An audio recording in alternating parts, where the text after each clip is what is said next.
berikutnya kita akan masuk ke sing penting viral. Kita akan membahas bagaimana memviralkan dan kita sambut Mas Keke. Halo Mas Keke, apa kabar? Assalamualaikum. Waalaikumsalam warahmatullahi wabarakatuh. Silakan Mas. Ya, kebetulan saya di Bali nih. Bali lumayan udaranya panas-panas dingin begitu ya. Hari ini saya sangat berterima kasih atas waktu yang diberikan oleh Pak Bi, ya kan. Selamat ulang tahun Pak Bi, ya kan.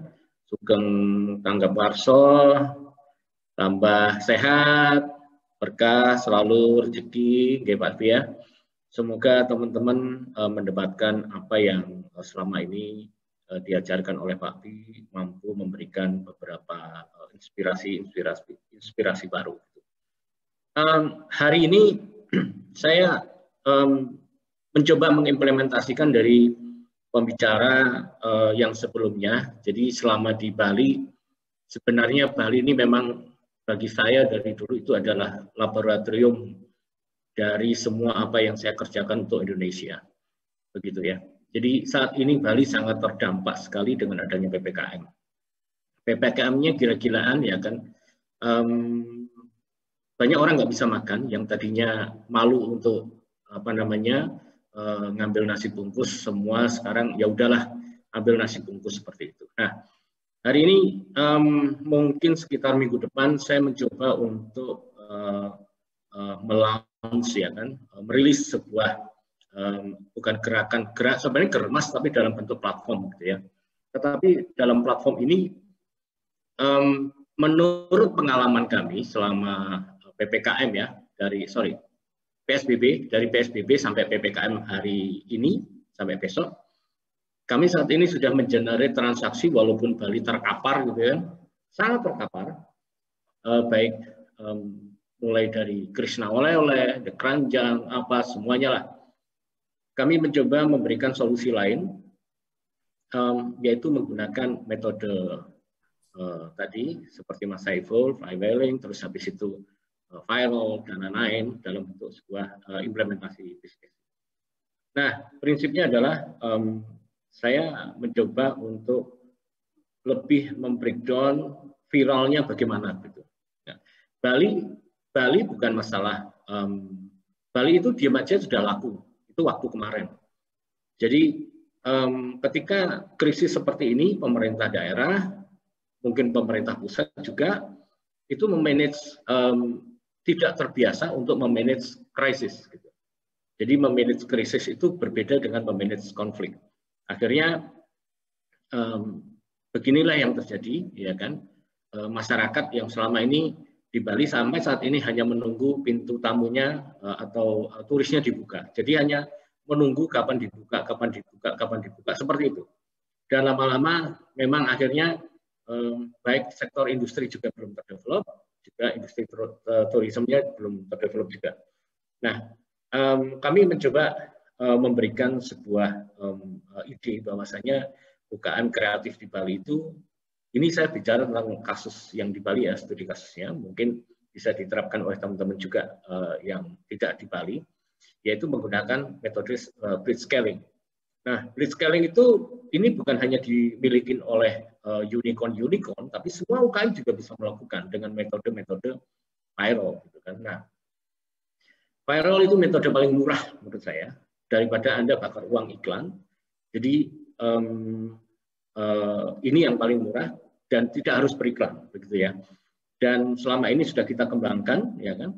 Jadi blitzscaling adalah strategi menghadapi musuh dan memenangkan pertempuran yang biasanya berdarah-darah. Nah, blitzscaling menyarankan agar para pebisnis melakukan strategi dengan gerakan yang cepat agar pesaing tak sempat lagi mengejarnya. Salah satunya apa? Ya marketing, ya jualan, ya caranya cuma satu, harus viral. Hanya saja viral bukan menjadi tidak mudah melakukan viral, dan makanya banyak yang berburu konten, membuat konten, membuat membuat prank atau apa macam-macam yang sebenarnya ujung-ujungnya kalau bisa untuk kondisi seperti ini ya harus cuan. Next. Ya, jadi ada 4 item yang secara simpel bagaimana membutuhkan blitz scaling itu. Satu, market size. Nah, kenapa Bali saya bikin blitz scaling menjadi lab? Karena di Tokopedia, di Bukalapak, di Lazada, di mana lagi, Shopee, macam-macam, karakter dari teman-teman industri kreatif di Bali itu membuat bebek dari pohon kelapa, monyet-monyetan dari pohon kelapa, industri yang kreatifnya yang lucu-lucu itu, yang terkenal itu, mereka tidak pernah untuk melisting di marketplace, jarang sekali. Dan mereka paling banyak hanya melistingnya nanti di toko-toko di daerah Tegalang, Ubud, pokoknya daerah-daerah turis. Nah, ini saya rubah. Mereka untuk bisa tidak masuk Tokopedia juga, tidak masuk ke Lazada, Shopee, Bukalapak juga tidak, tetapi masuk ke Facebook Marketplace dan masuk ke Facebook Group. Jadi untuk viral, kami mendesainnya dengan melakukan market size-nya, distribution-nya viral itu menggunakan social selling. Jadi tidak masuk ke ranah marketplace yang ada, tapi ke social selling. Karena kita harus mempertahankan value biar tidak bakar-bakaran atau tidak banting-bantingan harga. Nah, karena dengan viral, kenapa dengan tidak marketplace tapi menggunakan social selling? Karena di sana ada yang namanya teman membantu teman. Nah, distribusinya adalah dengan satu. Kalau market size sudah offline to online, online to offline. Nah, viralnya ini dengan harapan UKM-UKM yang ada di Bali, industri kreatif yang di Bali ini tetap juga bisa membangun brandnya. Berbeda kalau kalau hanya tujuannya cuma di jualan ya masuk marketplace. Tetapi kalau saya di sini mendesainnya dengan memasukkan menjadi social seller, melibatkan social seller, melibatkan netizen itu menjadi social seller, yaitu dengan memperkuat brand produk-produk lokal. Nah, setelah itu item selanjutnya 3 yaitu ketika high gross margin. Nah, high gross margin di sini sebenarnya sangat-sangat simpel.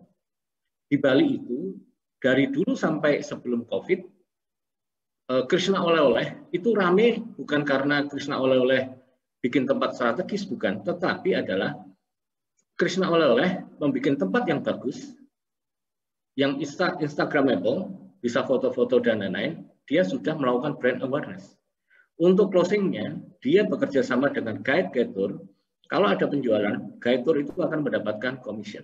Nah, dengan high gross margin ini kita terapkan di metode social seller, itu akan terjadi sistem auto closing dari distribution channel yang setidaknya mengadop dengan keadaan real sebelum COVID melanda membuat Bali sepi seperti sekarang ini. Efeknya adalah pada network efeknya itu menjadi akhirnya akan terbentuk sebuah jaringan antara yang menjualkan, yang dijualkan, dan yang mendapatkan cuan, yang mendapatkan sharing. Nah, hal ini sudah kita bangun ya kan saat ini. Nanti di bagian slide belakang saya jelasin lagi. Jadi melalui viral, jadi saya menganalisa dengan metode 4 item ini yang setidaknya bisa membantu teman-teman di Bali nanti biar viral dan cuannya langsung real time. Gitu. Oke, next lagi. Nah, kenapa itu saya bangun kan gitu kan? Karena kalau katanya Pak Di, Oke. Sepertinya terputus. Sembari kita menunggu Mas Keke untuk bisa join lagi, mungkin saya akan mengundang rekan-rekan saya, Mbak Vivi dan Mas Arto. Udah nggak panas yang kupingnya dengerin scaling, kemudian bicara soal inbound metodologi tadi Mas Ipul sangat benar-benar neurocasting. Ini benar-benar ilmu yang sangat dalam sekali ya.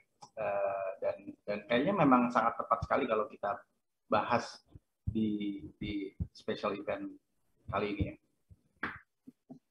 Iya betul, luar biasa lengkap ya Mas Arto ya. Belum nanti setelah kita isoma, kita ada topik dari pembicara-pembicara yang lain yang juga sudah terjun dan terbang di industrinya, dan kita bisa dengarkan langsung cerita-cerita dari sosok-sosok itu ya. Ya beginilah kalau kita bicara online, tentu ada tantangan, tapi mudah-mudahan kita bisa dapat gambaran dari pembicara pertama. Ini sudah sampai ke 6 ya?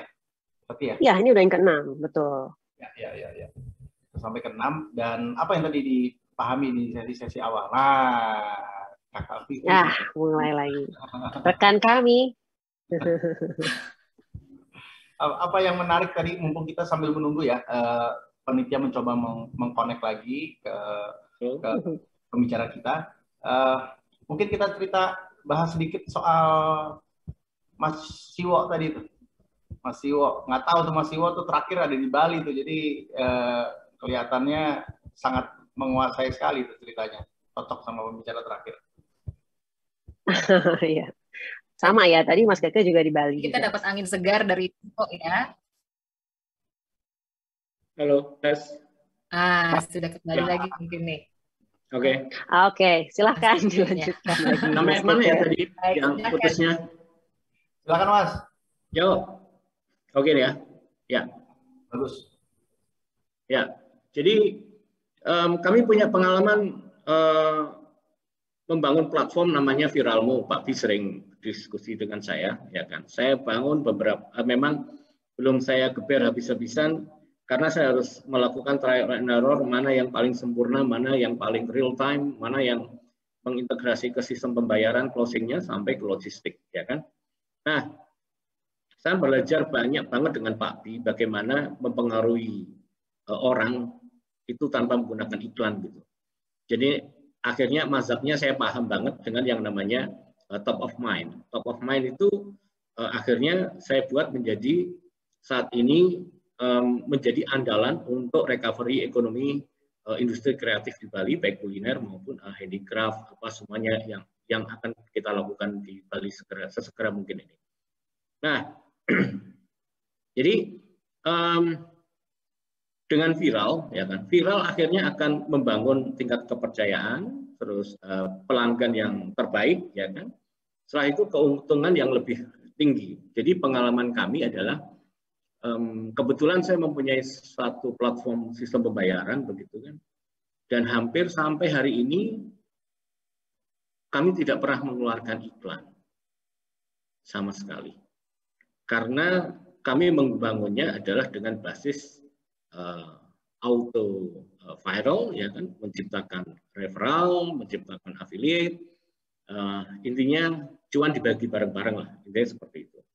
Jadi mungkin kalau bahasa kerennya mungkin kami membangun bisnis itu dengan mendorong metode hablum minanas. Kira-kira seperti itu yang kita digitalkan. Oke, next. Nah, ini pengalaman kami ketika kita membangun traditional funnel, ya kan, funneling. Ini mahal, Mas, gitu kan. Yang traditional funnel itu mahal sekali, membutuhkan waktu, membutuhkan biaya, membangun kolam, membangun ini, membangun itu. Dan selain mahal, skill yang dibutuhkan juga belum tentu bisa setiap orang. Akhirnya kami membangun yang namanya viral funnel. Viral funnel itu yang ngomong 1-2 orang, tapi tiba-tiba akan ngembang dengan sendirinya, akan dibicarakan dengan sendirinya. Nah, itu kami sekarang untuk bridge scaling di Bali, kami menggunakan metode viral funnel. Next. Nah, jadi yang kami harapkan dari apa yang kami lakukan sampai saat ini adalah dengan viral funnel, ya kan, itu proses pertumbuhannya itu kita bisa ngegas.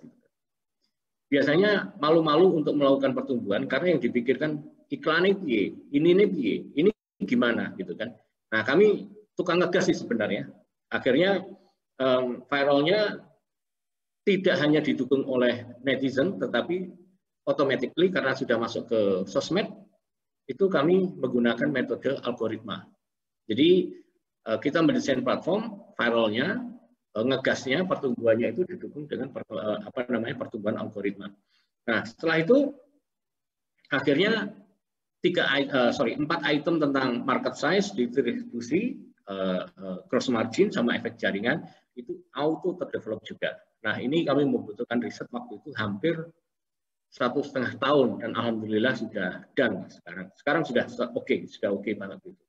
Anda bisa menggunakan secara gratis dan bagaimana menggunakan itu dengan layak. Nah, next. Nah, ini yang kami bangun saat ini. Namanya nanti kalau di rumah lagi online, buka aja namanya Back to Bali. Untuk menggerakkan Bali, saya tidak menggerakkan hotelnya, tidak, tetapi kafe dan restonya atau industri kulinernya. Kenapa? Karena yang saya gerakkan di sini adalah industri penopang pariwisatanya terlebih dahulu, yaitu kuliner. Di mana dengan cara kami menerbitkan e-voucher, di mana e-vouchernya itu akan dibeli oleh banyak orang, ya kan? Dibeli banyak orang dan dapat digunakan kapan saja kalau dia ke Bali, kapan saja. Karena industri kuliner di Bali banyak yang mati, kalau utang ke bank juga udah nggak bisa, utang ke rentenir apalagi, pada nggak berani, mereka kena relaksasi, jadi ya mati berdiri, ibaratnya begitu.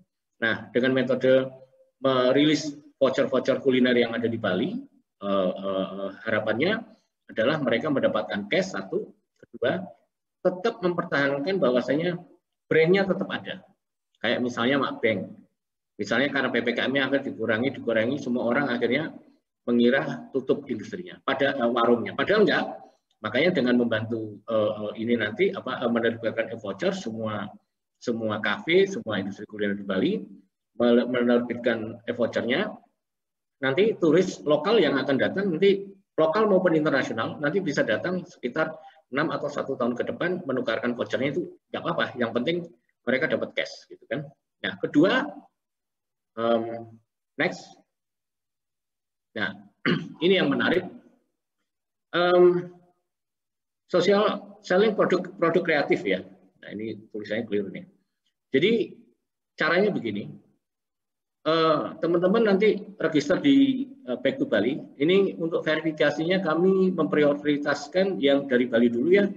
Tapi kalau teman-teman yang lain mau coba ya nggak apa-apa, gitu kan. Caranya adalah kalau Anda semuanya tahu bahwasanya di Lazada itu sudah mempunyai semua sistem mulai dari COD, pembayaran, apa semuanya, auto pembayaran, semuanya lah, sistem-sistem yang cukup sebagai industri apa namanya, jual beli lah ya, perdagangan e-commerce. Itu di Lazada, Bukalapak, Tokopedia, semuanya ada, sampai nyicil pun ada. Nah, tapi untuk di marketplace itu kan tidak melakukan social selling, sama sekali tidak. Jadi diharapkan Anda pasti mengiklankan di Shopee atau di Lazada, atau pokoknya harus ngiklan aja di sana. Nah, tetapi ini saya rubah, saya lakukan di Facebook Marketplace dan Facebook Group, ya kan? Anda di sana cukup register di sistem, habis itu Anda akan download secara gratis aplikasi di Google Chrome. Nanti setelah itu Anda masukkan semuanya, Anda langsung masuk apa namanya, join ke Facebook Group dan lain-lain lah gitu ya. Ada di sana panduannya. Setelah itu Anda tinggal memposting barang-barang itu tentunya dengan konten yang menarik ya, dengan konten yang menarik, dengan konten yang sellable gitu kan. Nanti masuk aja langsung ke Back to Bali. Setelah masuk sana, nah yang menarik adalah setelah Anda posting, nanti yang melihat postingan Anda itu pasti teman-teman Anda. Dan teman-teman Anda di sana sudah auto ikut menge-share kalau ada penjualan, mereka mendapatkan komisi secara otomatis real time. Anda pokoknya kalau ada order masuk 500.000, Anda set di situ 10%-nya untuk temannya, ya sudah. Nanti itu akan terus viral terus sampai laku. Dan laku terus dan laku terus. Dan kami sudah melakukan testing ini. Next coba. Nah, ini testingnya hasilnya. Jadi selama PSBB, ya kan? Jadi ini data real. Data real, barusan saya sebelum mengirim PPT ini, saya tanya ke tim saya, berapa transaksi, berapa uang yang masuk? Berapa uang yang masuk untuk transaksi di Bali? melalui Bank Pembangunan Daerah Bali. Channelnya lewat sana. Itu ada 33 miliar 140 juta ya, sekian. Jadi ini sebelum kami menyatukan platform menjadi yang namanya Back to Bali. Ini masih terputus-putus. Jadi melalui ini jumlahnya 33. Sebelum ada tadi download Google Chrome dan lain-lain itu belum ada. Dan ini kalau nanti apa yang terjadi kalau sampai terjadi blitz scaling yang kami rancang yang sekarang ini untuk Back to Bali, yang terjadi perkiraan saya akan terjadi peningkatan minimal 50 kali lipat. Jadi dalam tempo 3-6 bulan, insya Allah ekonomi Bali recovery nilainya minimal 50 kali dari angka ini dalam tempo 3-6 bulan. Nah, ini yang sedang kita usahakan. Jadi tanggal 22 Agustus kemarin jumlahnya adalah 33 miliar dari Desember 2020. Tanggal 5. Itu testing kami. Jadi insya Allah acara hari ini setidaknya apa yang kami berikan ini nanti bisa digunakan oleh teman-teman yang lain. Nanti mungkin Pak Bi bisa mengakomodasi, nanti akan kita bantu khusus untuk recovery ekonomi secara nasional. Gitu, terima kasih dari saya. Wassalamualaikum warahmatullahi wabarakatuh. Ya, terima kasih untuk Mas Keke atas materinya yang luar biasa. Sing penting viral.